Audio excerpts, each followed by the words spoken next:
Good morning. My name is Bob Zimmer. I'm president of the University of Chicago. I'm deeply honored to share the podium today with several distinguished leaders. Beginning our program today will be the United States Secretary of Energy, Stephen Chu, whom I will introduce more fully in a moment. He will be followed by Argonne National Laboratory Director, Eric Isaacs. The University of Chicago has managed Argonne National Laboratory for the United States government now through the Department of Energy since its founding in 1946. Argonne, of course, plays a very fundamental role in the research enterprise of the University of Chicago and is a very important component of the research enterprise in the city, state, region, and the nation. Be Illinois Governor Pat Quinn, who was an early and strong advocate on behalf of this project, including making significant financial commitments as part of his ongoing efforts to bring clean energy jobs here to Illinois. We will close with remarks from Chicago Mayor Rahm Emanuel. Mayor Emanuel has been an extraordinary in his leadership on behalf of Argonne in this energy project, as a strong advocate, hosting a tour of Argonne and an energy roundtable for the Secretary of Energy. From his very first day in office, he's recognized the value of the university and Argonne in contributing to economic growth and jobs. This project, Argonne and the university have benefited from the support of many other leaders. Senator Richard Durbin has been a tireless champion in Washington on behalf of our national labs and the vital scientific and energy research they conduct. He was unable to participate today because of a vote in the Senate. But we are pleased that Greg Bales from Senator Durbin's office is here. I also want to acknowledge some others who could not be here with us today, Senator Mark Kirk, Representative Judy Biggert, and Representative Dan Lipinski. And I also want to thank a number of state and local officials who have joined us here today. I think we all realize that at every level of society we face increasingly complex challenges. These are challenges to our economy, ultimately to the quality of life, and certainly to our position in a global future. We also have an enormous opportunity, an opportunity to address these challenges today and to create new potential vehicles for addressing them in the long run. All of this requires a climate of innovation in which new ideas are developed, translated into practical applications, and made available. The University of Chicago is known for producing world-changing ideas. The energy partnership being announced today is one of the many ways that we are working to ensure that these ideas are pushed out into the world so that they can have a powerful impact. Secretary of Energy Chu has had and has been putting in place an important vision for how to tackle a key societal problem, namely our ability to produce, store, transmit, and use energy more efficiently. Today's announcement reflects a distinctive approach to doing science that brings together outstanding talent from across the country to solve a specific problem in order to produce rapid, measurable, and implementable results. I'm very pleased to introduce the United States Secretary of Energy, Stephen Chu.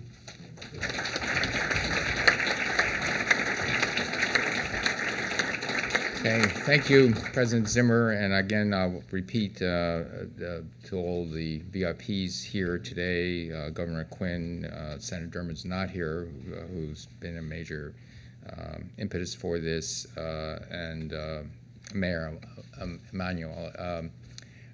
Rahm, as you may know, has boundless energy, and so it's only fitting that a battery hub will be announced today, and one wonders when his batteries ever run out. In any case, let me tell you a little bit about what this is all about. I have talking points, but my people know I never read my talking points, but they give them to me anyway, hoping someday I might.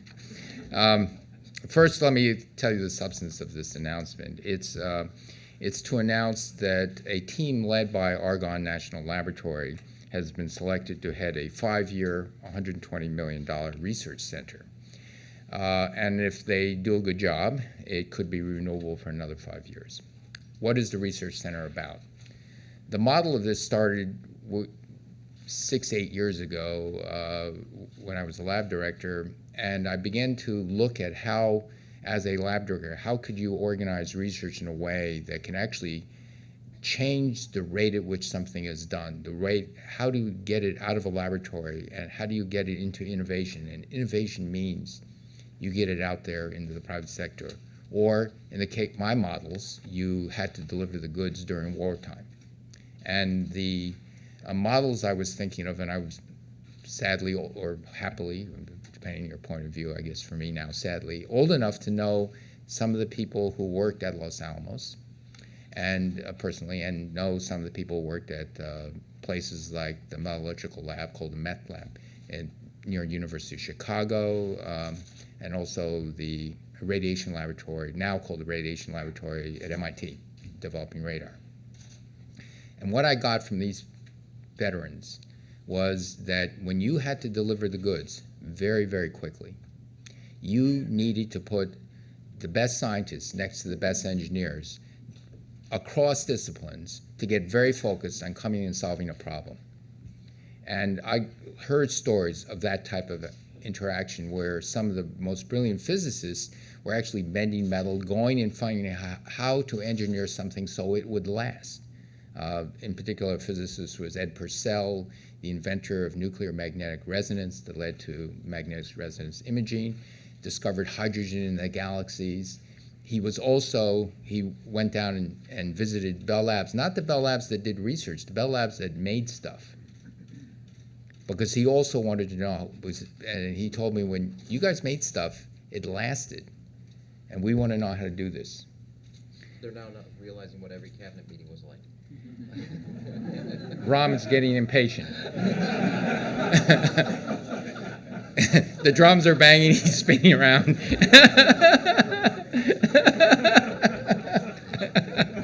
Okay. Don't worry, I got the road pass back to the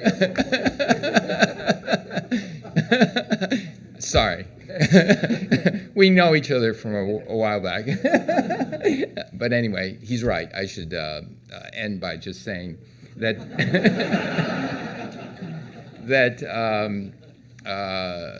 that this is something I want to stress.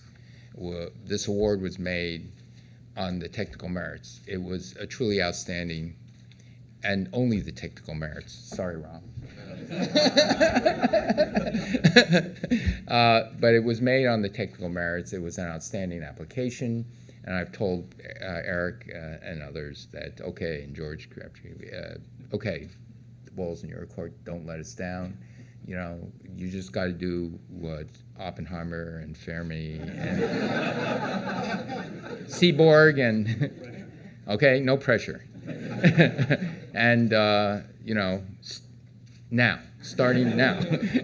But in any case, congratulations on that. It speaks well of all the things that you've done, but also remember it's the beginning, not the end, and now the hard work begins. Very, very important for American industrial competitiveness. Very, very important that research be intimately linked with manufacturing in a way that will actually propel the United States forward. And this is what the whole HUB concept is about. So with that, at the end, and Eric, the floor is yours.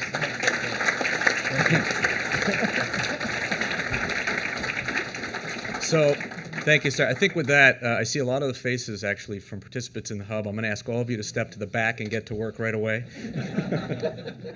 So I'm really delighted to welcome all of you here today for this announcement. As you know, this is the announcement of the award of the Batteries and Energy Storage Hub to the Joint Center for Storage Research, which we call JCESR. So in my comments, I will call it JCESR.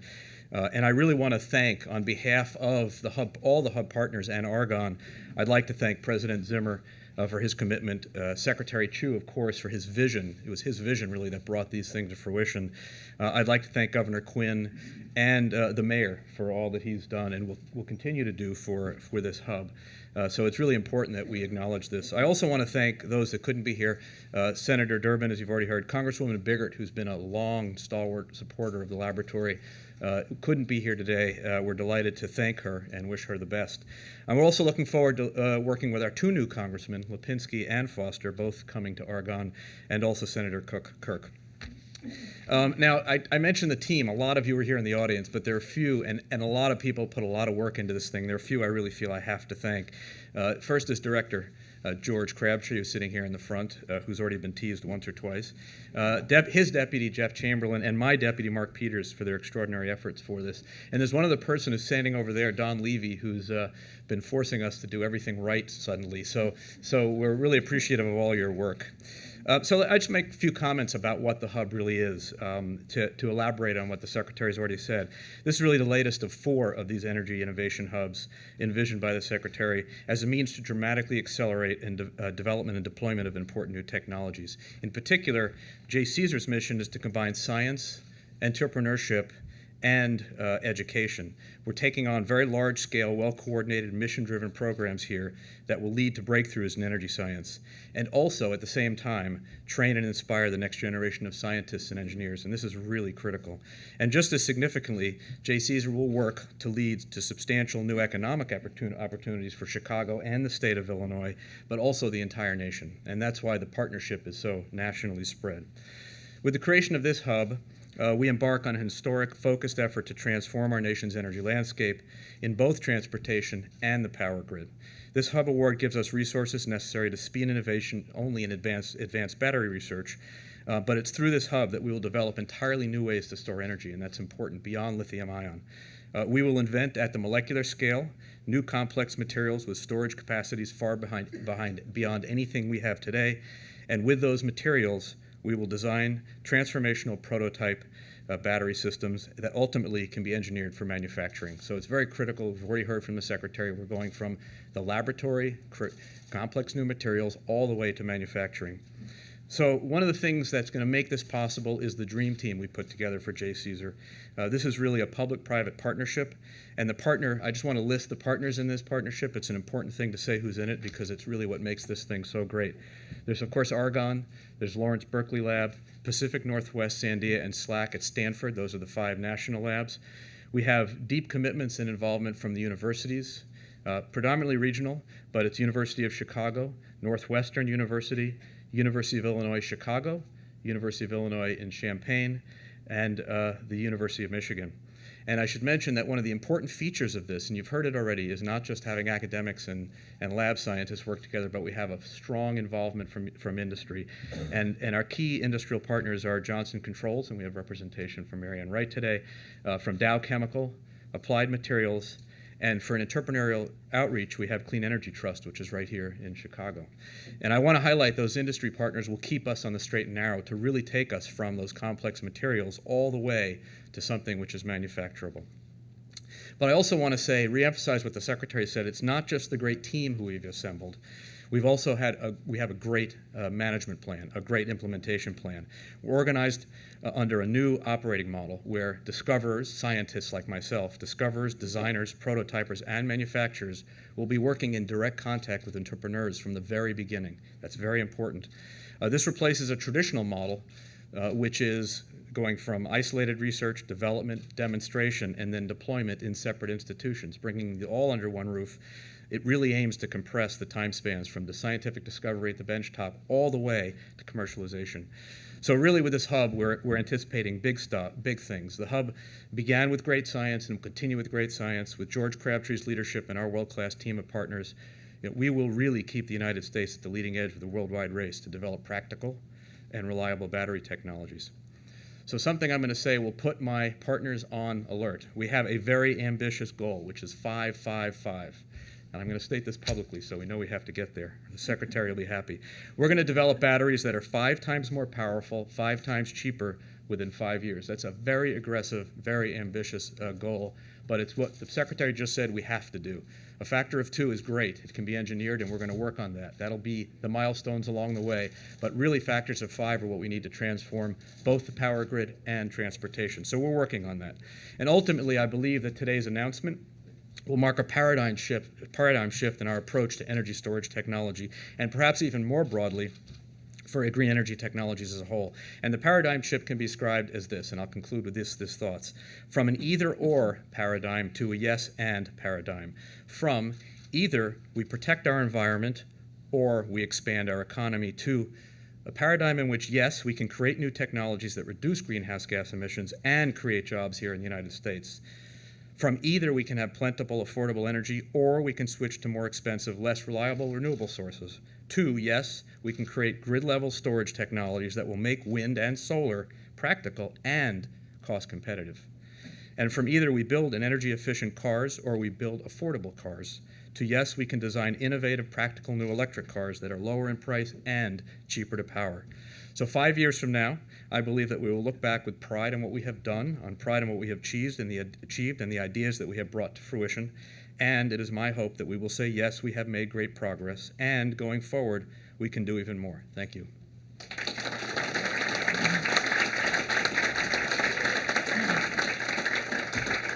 Okay. Well, this is quite a day for Illinois. This morning we opened the 8th wonder of the world, Lower Wacker Drive. And today we're announcing that Illinois is going to be the battery capital of the United States of America. When it comes to technology and batteries, we want to be number one. And I grew up not too far from Argonne National Lab. Some of my friends' fathers worked there in the late 50s and 60s. And we've got great scientific talent in our state. And our great educational institutions like University of Chicago and Northwestern and UIC, as well as UIUC. I was recently down in Champaign-Urbana, and I met Nick Holyoke, who's 86 years young. He invented LED technology for lighting. He's still in the lab at U of I. And we invented things like the web browser and ultrasound and the cell phone technology. Illinois is an inventive, innovative place. And we want to thank the Secretary for recognizing that. This is really a grant over 5 years of over $100 million, about $120 million. And our state early on recognized how important this is to our jobs, to our economic future. So we committed $35 million to build a building on the Argonne campus that really is going to be the place where George and many other scientists work together in collaborative teamwork. It's so good to have, I think, everybody working as a team. I was with the mayor this morning at Lower Wacker. Here we are today and every day. If we all work together, it's amazing what human beings can accomplish, and that's what we want to do here in our state. This particular industry, this battery technology industry, is a $42 billion worldwide industry, and it's growing at about 8% a year. And we want to get part of that. We want to be really intimately part of it, the center of it, so that we can spin off the jobs that the people of our state need to have a good middle-class standard of living in the 21st century. So making investments from the people of Illinois in something as important as this will pay great, great dividends in jobs, economic growth, and livelihoods for our people. We want to keep our scientists and our innovators and our inventors right here in the land of Lincoln. And Abraham Lincoln was a great believer in technology. He didn't have a cell phone. I'm sure he would, if he was here today, be very involved with the technology of today. But in his day, the telegraph was a new invention, and he was constantly amazed by what it could do. And I think that spirit of inquisitiveness and innovation and inventiveness is really the heart and soul of what we're doing today. I want to thank everybody who's part of the team. I want to especially thank Eric Isaacs. He's on our Innovation Council. And from day one, when we put our council together, this is what Eric talked about, that we had to work together as a team to get this grant, and I think it'll make the people of Illinois ever stronger. Thank you.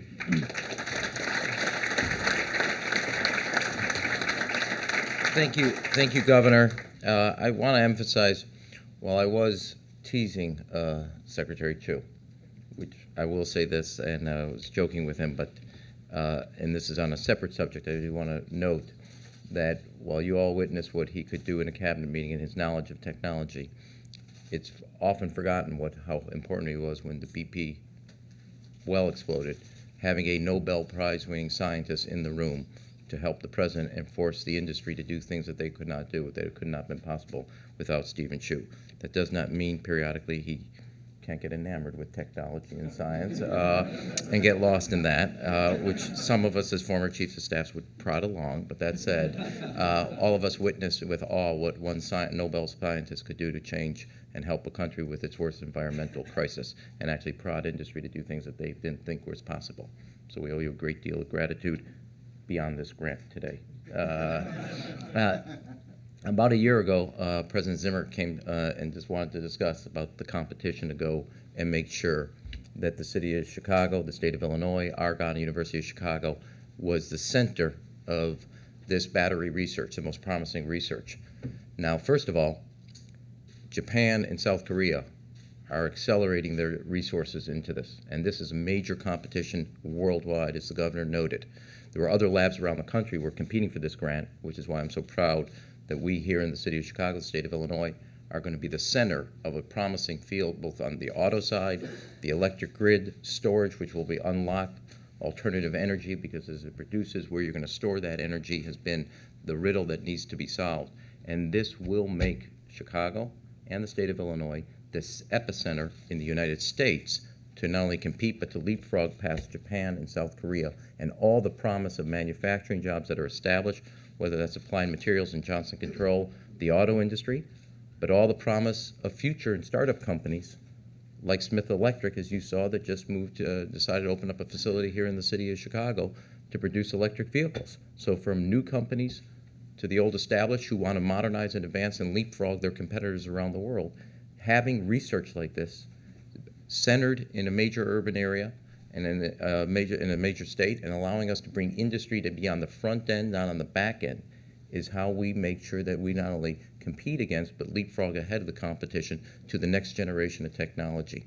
And our ability to do that with a great research operation with the University of Chicago, Northwestern, U of I, to bring the industry in as partners on the front end, not on the back end, is ensuring that this type of grant, with the ability to recruit the companies, the R&D facilities, and all the other aspects of economic growth that happen and come to a city.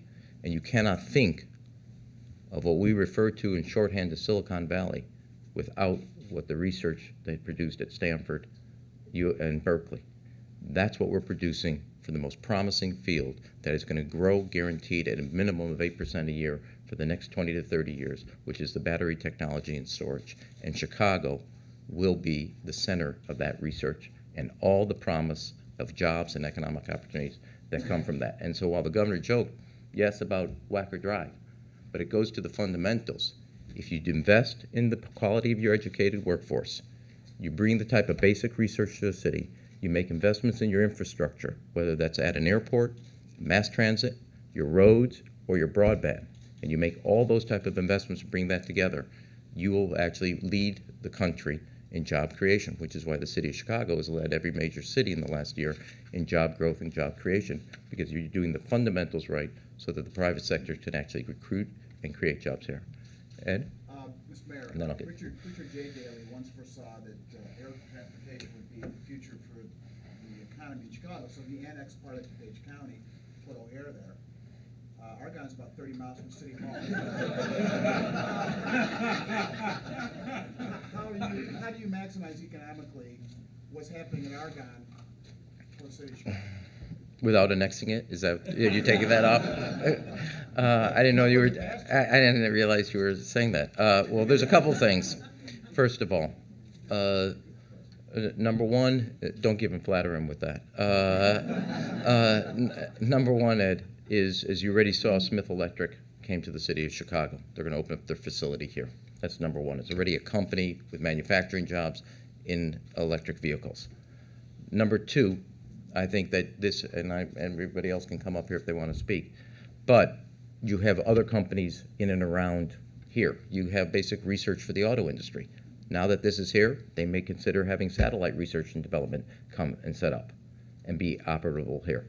I don't want to mean just two because we have great universities, but I will want to say one thing, well, for the University of Chicago, because of their entrepreneurial department in the Booth Business School, they have done a fabulous job of being able to see how people can take ideas of basic research and turn it into entrepreneurial startup companies, which is one of the reasons the city of Chicago went from 15th to 10th worldwide in the cities for startups.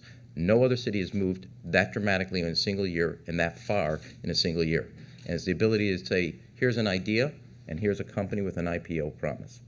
And that is how you make it. So whether it's in Argonne, based on what I see today, where companies are now moving into the city of Chicago for the advantages of both the high-skilled workforce, high-trained workforce, the density that comes there, that Chicago will be a winner in that. And if we don't succeed in that, there's always the option you first described. Well, next one. I think it was another JCESR a few years ago who wrote that Gaul was divided into 3 parts. This looks like it's divided into a lot more parts than that. What are they actually going to do at Argonne, at Stanford Linear Accelerator? This is Secretary Chu. If you can't handle this, nobody can. So you got Eric. You guys want to get both go? What's actually going to happen here? No. Well, why don't we both take a stab at it? Okay, so one of the things is, yes, they're spread out, but it was very important from the get-go in all our hubs that ideally you want everybody to be under one roof, but there are ways of getting people under one roof with, teleconferencing, all those things. The thing here is that for this particular hub, this team saw expertise nationwide. They actually, not mentioned, but some of the great battery pioneers of the East Coast, MIT, Harvard I think MIT is well represented in this. So you want to get all those people to be talking to each other, and we've had other things, for example, between Berkeley and Caltech hub, where they're getting on the line every day, and they're saying okay, where are we now? And so you can do this electronically very nicely now. And so I think, Eric, you can take on there. So it's a great question because it is dispersed across the country. I mean, the first thing we did when we looked at this challenge that was put out by the Secretary was to ask, what is the problem we're trying to solve? And it's a big problem. It's really trying to get factors of 5 in energy density and batteries. And then we looked at ourselves and said, can we do this ourselves? And the answer is, of course, we'd love to have said, oh, of course, but of course that's not true. So when you look at the problem, we realized that it had to be a multi-institutional plan. We couldn't do it alone. And then we reached out and started building up a team that included Berkeley. It happened to be the Secretary's old haunts, where he was the director. But I was firewalled, believe me. But he was firewalled. Sorry, I didn't. From any of that. But and then so we had the other labs. We had academia. So MIT is an important one because they're faculty at MIT who we couldn't have done this without. And then there are industry players who, of course, we're not industry. We don't manufacture. We don't make stuff. We invent stuff. We discover stuff. And so we invited in places like Johnson Controls and Dow Chemical. So the fact that it's distributed is very important because it's really just filling in all the expertise to deliver on what the Secretary is asking. The second thing is there is really a pledge for under one roof. These people will be coming to Argonne on a regular basis. There are over 120 people in this hub, individuals in the hub. They'll be coming here, so this will be good for the state. But there'll also be, as the Secretary said, aggressive internet communications like daily. So, no longer is the water cooler something that's just in the hall. The water cooler is now also a room where there's very sophisticated communications equipment. So we'll manage to have a very strong and vibrant culture. Mike, can I have one thing? Wow, besides obviously the electric vehicles that I think is promising here, one of the big riddles that has to be solved, and we're perfectly situated because of our geography in the sense of rail, and where we geographically are centrally located, is how do you store the energy that either solar or wind produces for later use at another time? And this research is going to go into that. And so for the smart grid that will be developed both for the city, but also ultimately it gets built out, this research is going to be fundamental to that and perfectly position the city of Chicago and the state of Illinois for one of the most promising areas. Because once somebody figures that out, then obviously what you do in the renewables is a game changer. And Chicago and the state of Illinois will be on the front row, in the front row seat, at the epicenter of where that research is going, and all the potential companies that will come from that, and all the potential investments that will come from that. Mr. Secretary, you mentioned the possibility of another 5 years of rolling this one over. Right. How great is the chance? Well, it would really depend on how well this group does their job. We are definitely not going to renew everybody just to put everybody on notice on the hubs that we now have. And so it really will depend on how well they do their job. Now, if they get their 5 goals, 5X goals in the first 5 years, we will renew them. But then they can do better. I would say that you have to appreciate what those numbers really mean. Because what those numbers really mean, for example, in bars, it means you can go to a Costco, a Sears, or you name it, and buy a battery that you can store a couple kilowatts, 3-4 kilowatts in your home.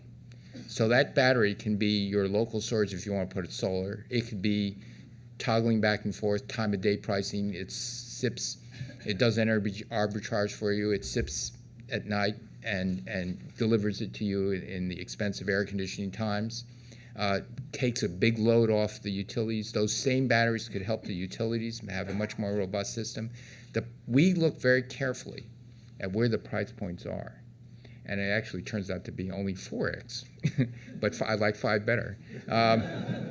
Where, like the price point for a computer was roughly $1,000 when it became ubiquitous, $1,200. $5,000 too much. $2,000 getting close, okay? Cell phone technology, think of that, you know, the big ones that Get Smart, Maxwell Smart used to use, okay. There was price points. We know the price points of batteries in vehicles. We know the price points of batteries in cell phones. The price point of cell phones is they'll pay for it. But the price point for utility, both distribution storage and grid scale storage. And those, if they achieve those goals, they get to those price points. And then kaboom, all new industries. And that's why this is so exciting, because it touches everything. So one of the goals here is development of what would amount to a personal portable battery pack?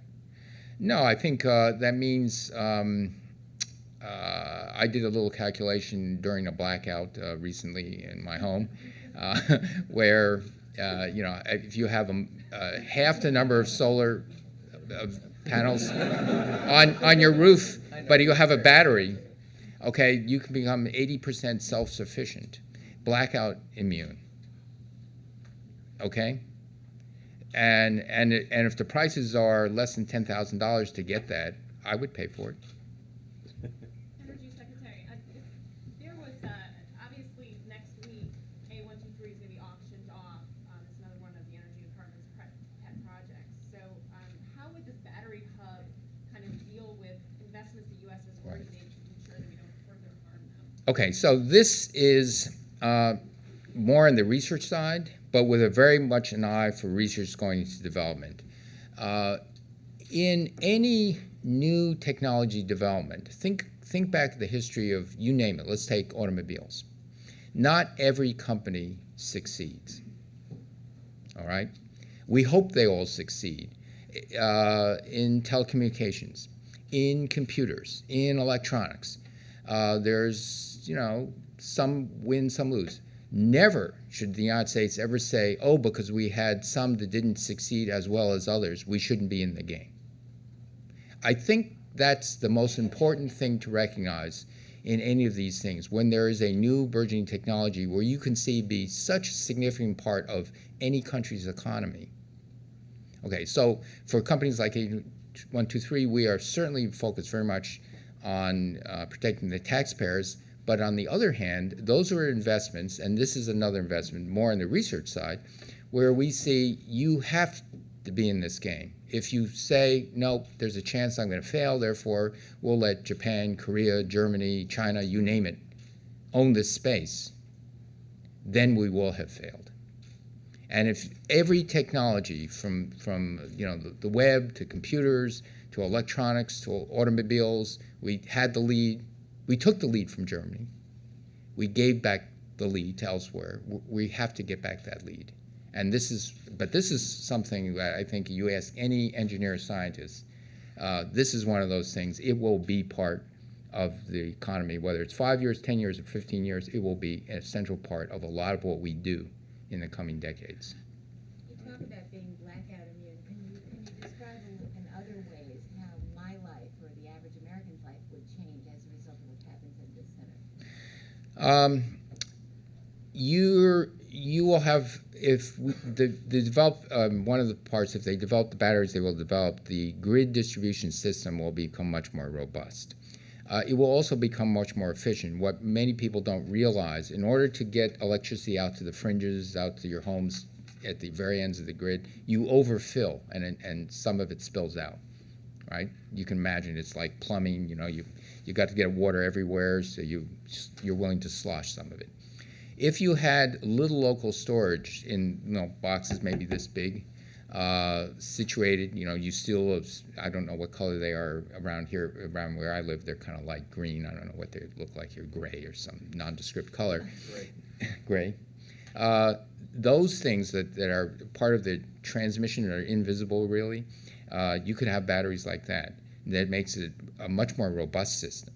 And so as, for example, the other part of this is plug-in hybrids and electric vehicles come down in price, you actually need utility batteries on the other side to buffer the system.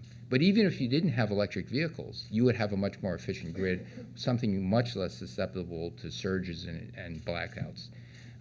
Not the blackouts that Sandy caused, but the little blackouts that you have all the time, and it becomes a more. But so that's something you will see immediately. By the way, all the technology that's going into now today's plug-in hybrids is actually finding its way back to your computer batteries. Because of the plug-in hybrids, the computer batteries have now lurched forward twofold. They're twofold better than the way they were 3 or 4 years ago. Okay, and they're going to go twofold better again. I mean, if you look at the newer computers that are now being sold, just this year and last year, and look at how long they can go, they are much better. And it was actually driven by automobile batteries, not by the computer. Okay, so batteries will leak out into everywhere. In your cell phone, I don't know if you'd want to talk twice as much, but he certainly doesn't want me to talk twice as much. But that's another example, okay? So, energy storage batteries are actually, if you think about it, they're ubiquitous in your life.